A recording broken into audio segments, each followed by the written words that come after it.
Assalamualaikum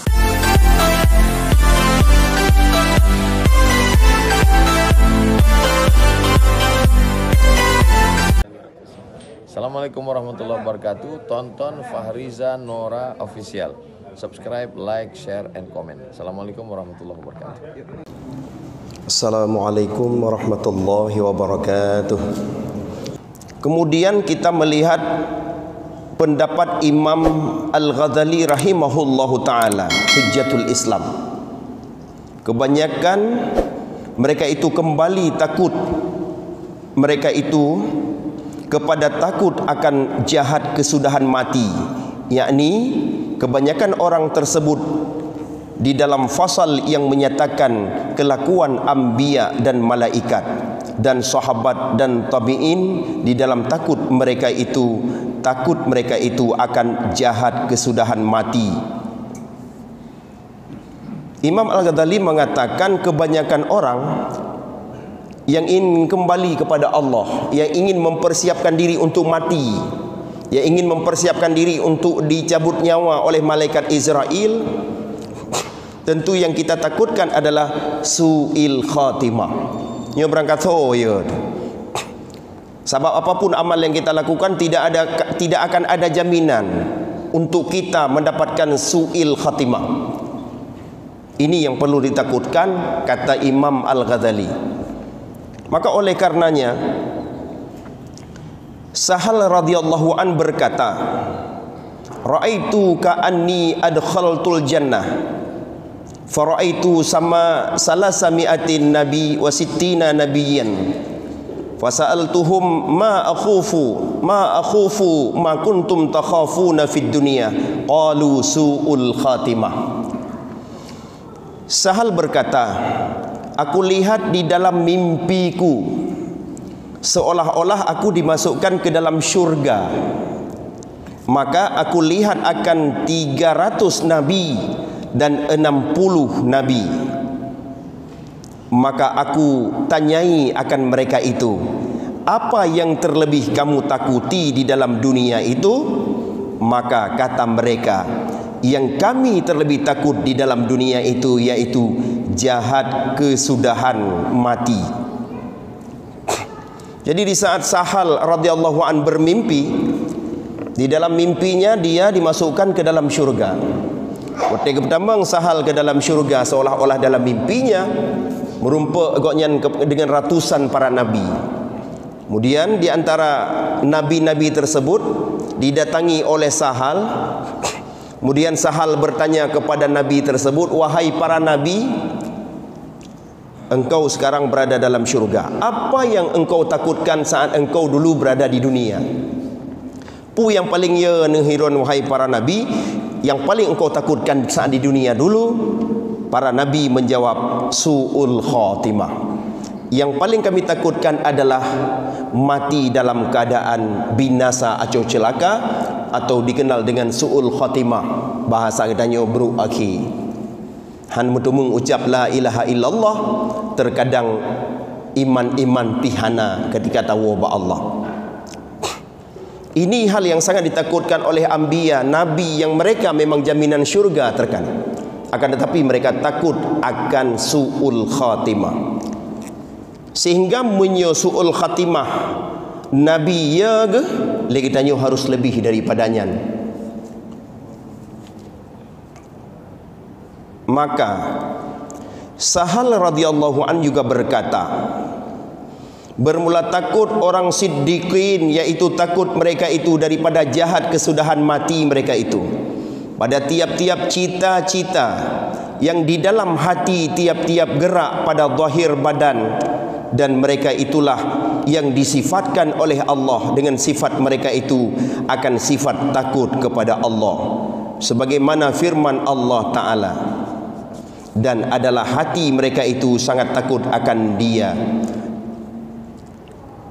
Adapun selanjutnya orang-orang siddiqin, para siddiqin, takut mereka siddiqin itu juga su'ul khatimah. Yang paling ya gele urang-urang siddiqin, urang-urang mulia, urang-urang selalu berbuat baik, orang-orang yang dikategorikan mulia sekali, yang mereka khawatirkan adalah su'il khatimah. Maka mereka bercita-cita di dalam hatinya, dalam geraknya, di dalam setiap langkahnya, yang mereka fikirkan adalah takut kepada Allah Subhanahu wa ta'ala. Berarti para nabi takut kepada Allah karena ia su'ul khatimah. Para siddiqin takut kepada Allah juga karena ia su'ul khatimah. Kemudian Imam Al-Ghazali juga berkata, dan adalah Abu Darda radhiyallahu anhu, beliau bersumpah ia dengan nama Allah Ta'ala, tiada seorang yang sentosa ia atas imannya daripada bahwa ditinggalkan pada ketika matinya itu, melainkan ditinggalkan akan iman. Jadi Abu Darda nyo pernah bersumpah kepada Allah. Beliau menyatakan, menyampaikan amanah penting bahawa tiada yang sentosa bagi kita nyo, khususnya waktu tahu Allah, kecuali le kita nyo na tinggai iman teh sajan wate le kita nyo tanu menghadap Allah. Karena iman semiskal darahnya juga merupakan salah sebuah kunci untuk le kita nyo mendapatkan syurga. Jadi itu yang disebut oleh Abu Darda. Beliau sendiri bersumpah mengatakan, yang mereka takutkan adalah ditinggalkan akan iman. Maka mereka sangat berdoa kepada Allah masih memiliki iman, kekal iman hingga tawaba Allah Subhanahu wa ta'ala. Kemudian kata Imam Ghazali rahimahullah ta'ala, tatkala hadir mati Sufyan rahimahullah ta'ala, maka Sufyan menangis sejadi-jadinya dan sangat ia takut. Bedah siro sahabat berkata pada Sufyan, sahabat berkata pada Sufyan, ya Aba Abdullah, lazimkan olehmu dengan harap akan Allah Ta'ala, maka bahwa ampunan Allah terlebih besar daripada beberapa dosamu. Jadi siro sahabat ngan Abu Sufyan gekalan Abu Sufyan gekli. Sebagian riwayat mengatakan di sela-sela beliau ingin kembali kepada Allah, beliau menangis dan beliau sangat takut kepada Allah. Bedah sahabat gebi semangat. Kele sahabat, tenang Abu Sufyan, jangan cemas, jangan lagi menangis. Sesungguhnya rahmat Allah, atau bahasa lain ampunan Allah, lebih raya daripada dosa yang drona pubut. Jadi lebih raya ampunan Allah daripada dosa yang drona pubut. Jadi be'ya ni yang bankeun sahabat. Maka kata Sufyan, adakah aku menangis atas takut akan dosaku? Jikalau aku ketahui bahawa aku mati atas mentauhidkan Allah Ta'ala, niscaya tiada aku hiraukan bahawa aku mendapatkan Allah Ta'ala dengan seumpama beberapa bukit daripada dosaku.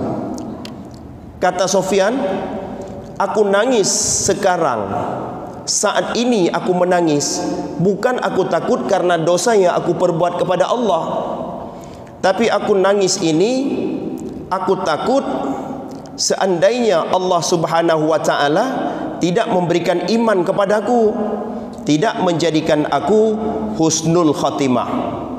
Kalau aku takut akan dosa, kalau seandainya aku memiliki dosa 10 gunung, 1000 bukit aku memiliki dosa, tetapi Allah matikan aku dalam keadaan aku mentauhidkan Allah, mengucapkan la ilaha illallah, sungguh dosa yang bagaikan beribu-ribu bukit tadi tidak aku perlu hiraukan.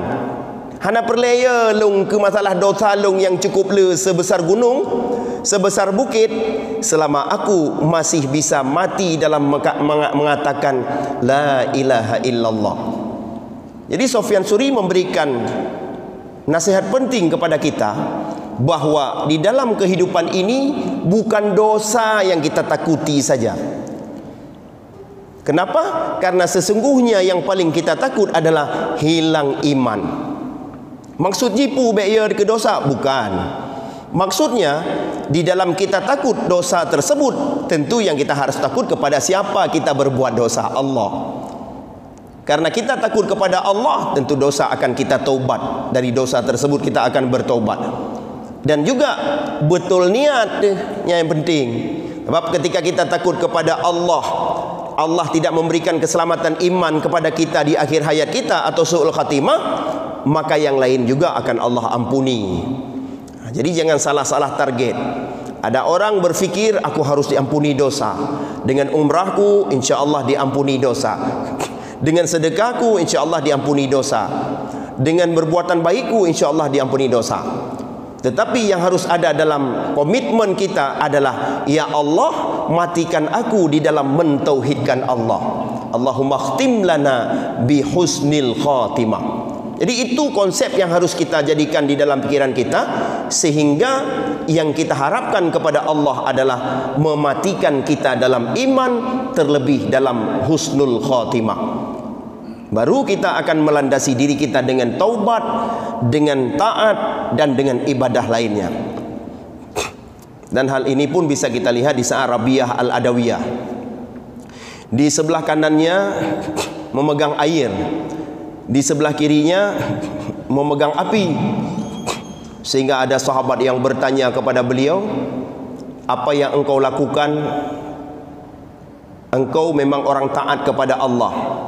Artinya Rabi'ah Al-Adawiyah di situ memberikan gambaran penting bahwa kalau seandainya dia takut kepada dosa, maka sesungguhnya dia bisa membakar diri dengan api tersebut. Dan juga sebaliknya, kalau dia seandainya membutuhkan air, dia juga bisa mendapatkan air di situ. Tetapi Rabi'ah Al-Adawiyah melakukan segala sesuatu dengan ikhlas, takutnya karena Allah Subhanahu wa taala, bukan takut kepada dosa sehingga masuk ke neraka, dan bukan senang karena dimasukkan ke dalam syurga, tetapi Rabi'ah Al-Adawiyah ingin mendapatkan ridha Allah Subhanahu wa taala. Jadi begitu juga Sufyan As-Suri, beliau khawatir dalam keadaan meninggal tidak bisa mentauhidkan Allah. Maka kita harus jadikan itu sebagai salah satu landasan untuk mengokohkan iman. Kemudian kita melihat Sahal radhiyallahu an juga berkata, apa perbedaan orang arif dengan al-murid misalnya? Al-murid yakhafu ay yabtala bil ma'asi, wal arif yakhafu ay yabtala bil kufri. Kalau al-murid, yaitu orang yang takut diberikan bala dengan maksiat. Tapi kalau orang arif, mereka takut diberikan bala dengan kufur ataupun kafir. Jadi beda, mungkin antara kita nyomantang beda. Ada di antara kita yang takut bermaksiat, takut diberikan bala untuk bermaksiat, dilempangkan jalan untuk bermaksiat. Ya tuh. Tetapi mereka yang sudah arif ataupun sudah zuhud, yang mereka takuti adalah ayyabtala bil kufri. Mereka takut diberikan kufur ataupun dijadikan kafir oleh Allah. Kalau kita sudah dikeluarkan dari Islam, kita menjadi naudzubillah orang yang tidak memiliki iman, yang tentu lebih yaitu dibandingkan dengan takut daripada berbuat maksiat guna. Artinya apa?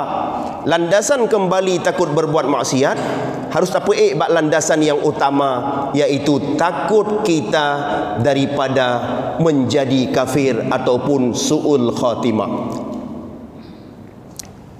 Itu beberapa pesan penting daripada para alim ulama atau para orang-orang solih.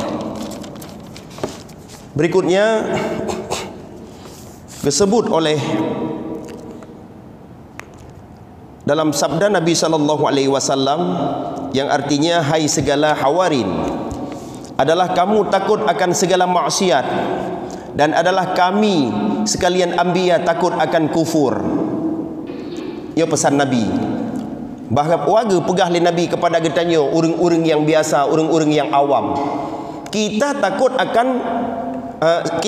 akan segala maksiat, tetapi mereka para anbiya takut akan kafir, takut akan kufur.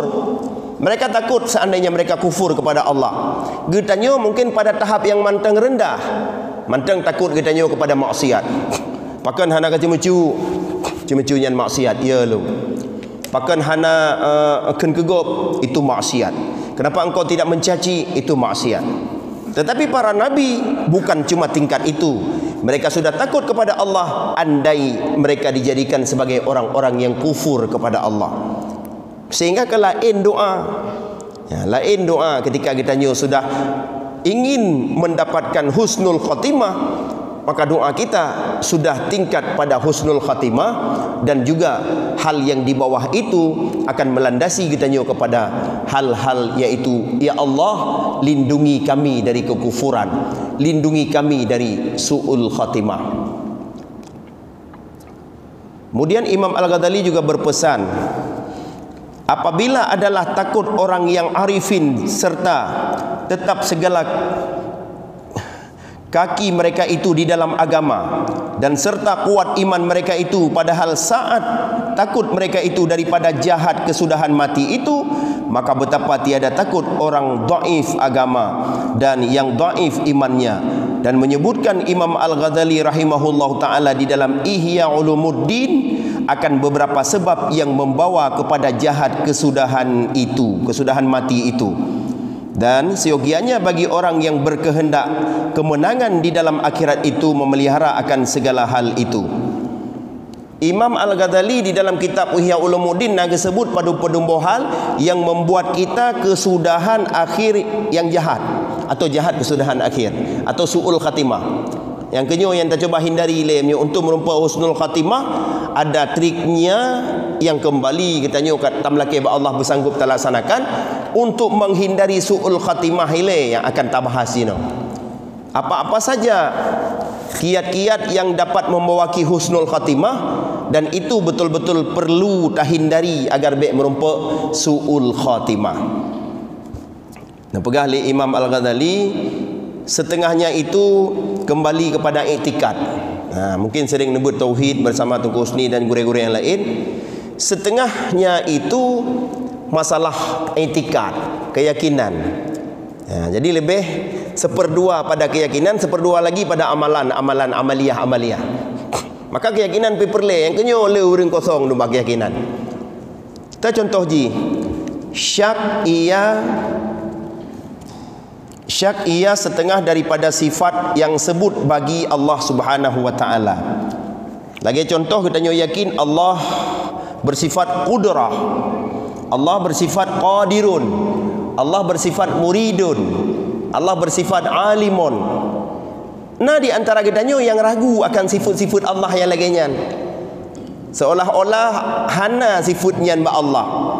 Sifat-sifat yang kasabit bagi Allah lebih malahan dalam Al-Quran kagak sebutkan. Sifat-Nya tak penafi gila kita ataupun tak batasi gila kita dengan pemikiran-pemikiran kita yang bid'ah, dengan pemikiran-pemikiran kita yang kurang, sehingga kita hana tak percaya akan sifat-sifat Allah yang demikian. Itu salah satu cara untuk kesudahan akhir yang jahat atau su'ul khatimah. Maka kita harus yakin ketika Allah kepegang muridun yang maha berkehendak, iradah yang berkehendak, betul-betul memang hana kehendak manusia, melainkan ada kehendak Allah Subhanahu wa taala. Sehingga dalam pengamalan sehari-hari, ketika kita ingin berkehendak, terhalang dengan musibah, terhalang dengan sesuatu hal, maka kita mudah kembali kepada Allah. Ya Allah, Engkau tidak mengaturnya kehendak ini pada hari ini kepadaku. Tetapi ketika sebaliknya kita tidak sandarkan kepada sifat Allah muridun dan iradahnya, mungkin gejolak kita akan emosi, gejolak kita akan hal lain yang melanggar dengan hukum, ataupun hal-hal lain yang memang tidak dianjurkan dalam agama. Bahkan karena sifat Allah bunuh hana ta'amalkan di dalam hati kita. Syak atau ragu-ragu ia akan sifat Allah. Kemudian selanjutnya, syak ia akan ketuhanan Allah, ragu-ragu akan Tuhan. Baik ragu-ragu tersebut ketika datang musibah, baik ragu-ragu tersebut ketika datang cobaan haru-hara, atau ragu-ragu tersebut ketika melihat siga duaga lehega dalam doa ba Allah, hantruh-truh doa katanya, ataupun makin katanya ibadah makin gebi cobaan, ataupun hal-hal lain seterusnya membawa goyang iman kita kepada Allah, ketuhanan kita goyang. maka nyan syak yang lagi nyan bisa-bisa lagi tanyo naudzubillah suul khatimah atau jahat akhir saat kembali kepada Allah. Jadi makanya kalian urung-urung malim, urung-urung yang taat pasti pupu musibah yang enggak alami dengan mudah mengatakan inna lillah wa inna ilaihi rajiun, kamenan kehendak Allah. Jadi lebih lega cari ridha Allah dengan berzikir kepada Allah daripada lega cari sebab masalah. Sebab dia cari sebab masalah musibah berat pun untuk kenang po A, kenang si B, kenang si C. Mereka cari sabuh-sabuh perkara yang memang tanyakan tugas dalam bidang hukum dan sebagainya, maka yang kita dapati adalah masalah akan bertambah dengan masalah. Tetapi ketika kita memang orang yang meyakini akan Allah dengan segala kehendak Allah, maka ujung-ujungnya kita nanti innalillah wa inna ilaihi rajiun. Jadi jangan sagai-sagai syak lagi tanyo atau ragu kepada ketuhanan Allah atau keesaan Allah dan barang sebagainya, seperti setengah etikat orang yang bid'ah di dalam ilmu usuluddin. Jadi urang-urang yang etikat bid'ah di dalam ilmu usuluddin, bermacam-macam takalan aliran yang mengatakan berprinsip bahawa semua manusia, misalnya mengatakan semua manusia tidak akan masuk syurga tanpa hisab. Bermacam-macam pendapat-pendapat yang dalam bagian akidah yang bertentangan. Bila kita tidak memiliki ilmu yang utuh tentang akidah tersebut, itu juga merupakan tidak akan mati dalam keadaan husnul khatimah. Mudah doa dan ilmu tauhid mana mungkin mati dalam keadaan mengucap la ilaha illallah. Lebih-lebih lagi prinsip qadariyah. Keberhasilanku hari ini tok gara-gara kesuksesanku atau kerja kerasku. Keberhasilanku hari ini karena rajinku. Tetapi orang yang memang Asy'ariyah, Maturidiyah ataupun orang-orang yang ahli sunnah wal jamaah, mereka berprinsip sebagaimana diajarkan oleh guru-gurunya bahwa ada sangkut paut dengan Allah. Jadi besi lagi Jabariyah. Jabariyah pubut dosa, kapegahnya kehendak Allah, itu juga jangan. Maka perlu dikatakan sebagian orang yang tidak mendapatkan husnul khatimah karena mereka berprinsip bid'ah ataupun melawan dari ahli sunnah wal jamaah pada masalah akidah. Kemudian juga mengkadimkan yang hadis dan menghadiskan yang qadim. Yang baharu kita bilang qadim, yang qadim kita bilang baharu. Contoh kalam Allah qadim misalnya, bedah danyo dah pegah baharu. Yang baharu kita bilang qadim. Contoh alam semesta ini akan musnah dengan adanya kiamat. Kita bilang tidak musnah alam, hanya kita saja yang bilang dengan berbagai pendapat dan logika kita. Kita bilang misalnya yang qadim, yang baharu kita bilang kekal, yang kekal kita bilang baharu. Nyo le yang dalam proses bertentangan dan khilafiyah yang mungkin guru-guru kita nanti bisa menjelaskannya. Nah, ini juga merupakan salah satu contoh orang yang tidak akan mendapatkan husnul khatimah. Karena apa kan? Karena gak balik-balik berakidah. Maka muyuhana mufhum tentang akidah, stop mentang baik fikir yang kengken. Wallahu a'lam, hanya Allah yang tahu. Tapi muyuh tiga-tiga tak ada mikir. Teman menyo mesti lagi contoh Al-Quran qadim kanyo kaji. Berarti Quran nyokon, kanyo kaji, kalamnya bukan dan sebagainya. Tanyakan yang benar kepada alim ulama. Bagaimana yang dimaksud dengan kalam Allah? Bagaimana pemahaman tentang Al-Quran dan bagaimana pemahaman tentang mashaf Al-Quran? Bila tidak ngerti, maka hati-hati berlogika pada tauhid. Hati-hati berlogika pada i'tiqad. Cukup berlogika bak fikih, mentang bak fikih gebi. Orang itu solat dengan cara tangannya gini, yang satu lagi solat tangannya ke sini, yang satu solat melihat kiri kanan, yang satu solat tidak melihat kiri kanan. Untuk fikih bisalah karena di situ ada ijtihadiyah. Kalau untuk i'tikad di situ butuh kebenaran dari ulama-ulama, dari sanad-sanad secara talaqi dari Nabi Muhammad sallallahu alaihi wasallam. Kemudian juga disebut contoh-contoh yang membawaki kepada su'ul khatimah, yaitu setengah daripadanya yaitu membawa kepada jahat kesudahan. Maka kembali kepada amal, sama ada ia amal yang zahir ataupun amal yang batin, seperti munafik. Ya, munafik. Nyo munafik, nyo sang suul khatimah. Hana cerita untuk mendapatkan husnul khatimah. Maka ji takalan urang-urang yang jero, hana mecih ke dia urang yang malim tat. Hana mecih ke dia urang yang tiga ibadah tat. Selama goknyan kapolo sudip ge pegah lagi na, ge menjanji kemudian ge tepati, puralom na amanah ge laksanakan, nyan sang mudah merempat husnul khatimah. Tapi mio lagi tanya udip jino kan, na sifat-sifat munafik yo, sang payah merempat husnul khatimah. Maka harus betul-betul lagi tanya, tak coba, tak usaha tipuro, tak pegada sifat munafik yang nak tanya kan. Mio biasa aja lagi tanya tak sebut-sebut dalam hadis sifat munafik kenal he.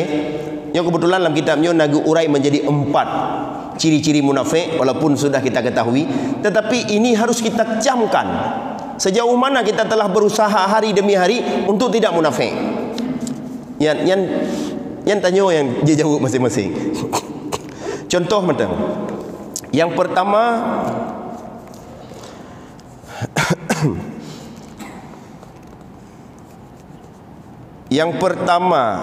gekun dalam sabdanya, juga dalam sabda Nabi sallallahu alaihi wasallam, arba'un man kunna fihi fahuwa munafiqun khalisun wa in samma wa shalla wa za'ama annahu muslimun. Dipegang Nabi Muhammad sallallahu alaihi wasallam 4 perkara, maka barang siapa ada sekaliannya itu di dalamnya, maka yaitu munafik yang khalis. Dan jikalau ia puasa dan sembahyang dan mendakwa bahwasanya ia muslim sekalipun. Gepegah menyona sifat munafik saja tu. Kalau kita memiliki sifat munafik yang 4 perkara tersebut, walaupun kita mengatakan orang aku ikhlas, wa in sama aku puasa, wa in soma aku puasa, kemudian wa shalla aku salat, aku muslim, semua itu dianggap sebagai munafik. Maka menyolagenyan sikap, maka merupakan husnul khatimah. Wa in kanat fihi kaslatun minhunna fa fihi sya'bun minan nifaq. Arti jipu yang pertama ile, seorang apabila bercerita ia suka berdusta. Kalau bahasa yang kita hafal dalam hadis, apabila berbicara berdusta. Yo, kalimat Jawanya apabila bercerita berdusta. Kita luaskan maksudnya, apapun dalam bentuk dusta kecuali memang pada hal-hal sekarat itu tetap berdosa. Padahal sekarat ada seorang ayah marah besar ke anaknya. Kalau jumpa anaknya mungkin enggak selamat. Nah, tipuan-tipuan yang seperti itu boleh. Kemana lari anak saya? Ke kiri padahal ke kanan. Jadi backseat lagi tanya bangkah anjing berbohong. Ke kiri ya, ke kiri larinya. Sampai ke sana anaknya sudah meninggal. Gara-gara kita pemahaman fikih yang kurang. Jadi bercerita tidak sesuai atau berdusta. Bercerita, berbicara, menyampaikan fakta tidak sesuai dengan yang sebenarnya. Yang kedua, apabila berjanji ia suka untuk mengingkari janji dan menyalahi janji tersebut. Tidak ada sedikit pun rasa penyesalan ketika mengingkar janji, tapi mencari celah untuk membalikkan fakta, ataupun sebaliknya tidak open, habis berjanji nggak open terus. Tidak ada prinsip minta maaf ya, janji kita kemarin tidak bisa kita tepati.